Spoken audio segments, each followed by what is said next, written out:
Good morning, everybody. My name is Graham, and I'm with Canadian Bar Cafe, and I just want to show an example of how I pack a comic. Last night, I sold the comic that you see on the screen, Just Married, issue 113.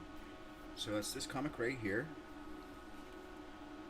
So, the pictures in the listing were scans of the comic book front and the back that I made the other day here. So, right, I can't click on that, so I have to click on this. So here was the comic front. Of course, you can't really see that, so we'll open that in a new tab. So like when you are looking at the comics, and if you right click on it, you can go open image in a new tab, and then it'll bring up a larger image. So we're just going to scroll down, scroll out. Let's just yeah, let's do that. So to make it so it's actually fairly full screen, so you can pretty much see the entire comic. So this comic right here, let me again move that down a bit so you can actually see it better.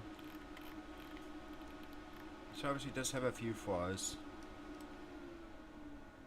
you know, like down here. So I didn't list it as good or anything like that. I listed it as acceptable. This particular one is acceptable condition. I didn't request additional pictures, so here's the back scan and the comic in the back of the board. And thanks for your support. Again, here is the comic book itself. So, in order to, in my opinion, the best way to ship a comic as cheaply as possible without paying, you know, Canada Post absurd shipping fees, considering I would be shipping this the same way, whether or not tracking was purchased or not. I just use lettermail. So I take a couple of pre-cut sheets of cardboard,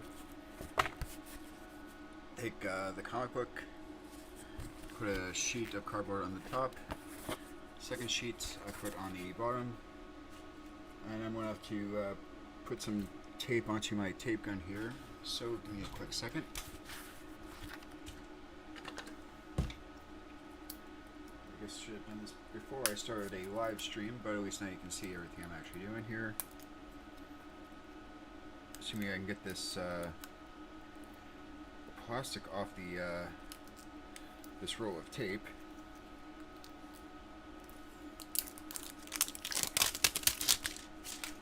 Yeah, and it's just turned to 9 a.m. So yeah, I just noticed that this comic sold. I picked it up, and I am going to try to get it done as fast as I can so that I can make sure that it starts its voyage to the buyer. In this case, his name is Ricky. Thank you very much, Ricky, for your support.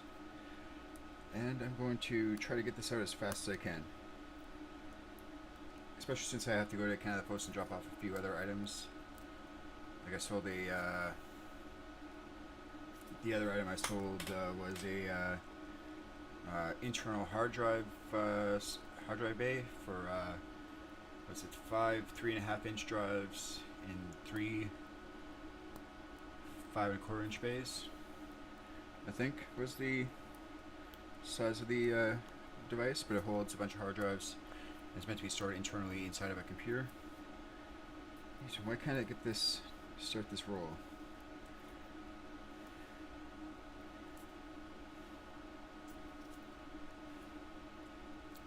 Alright, this is silly. This is taking a while. So what I'm going to do is I'm going to grab some elastic bands here.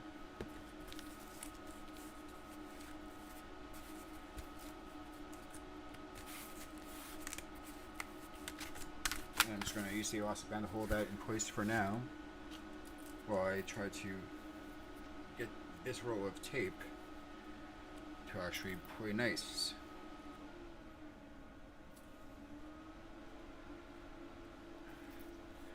This is the problem with, you know, using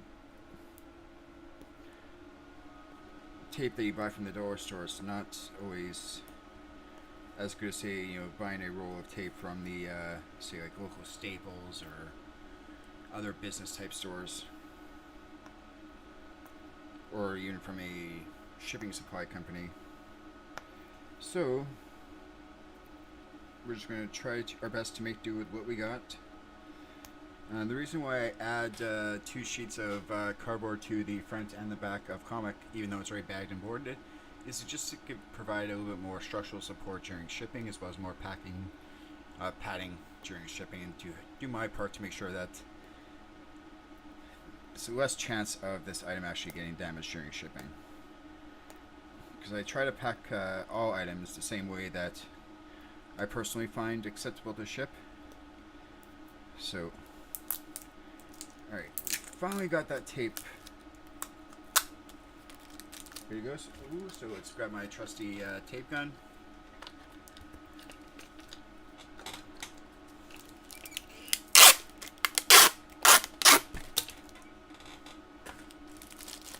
So again, this comic is already bagged and boarded, and it's just sitting in between 2 sheets of cardboard.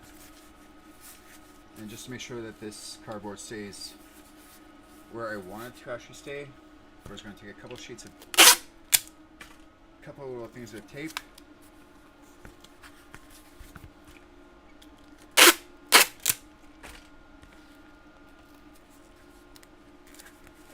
Just try to hold the comic in place so it doesn't move outside of the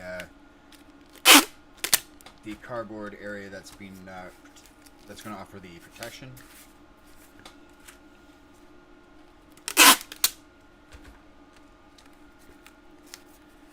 Alright, so there's the comic. It's in between 2 sheets of cardboard, one side, the other side. And then we're going to take a ball mailer. We're going to put that in there. We're going to seal this up.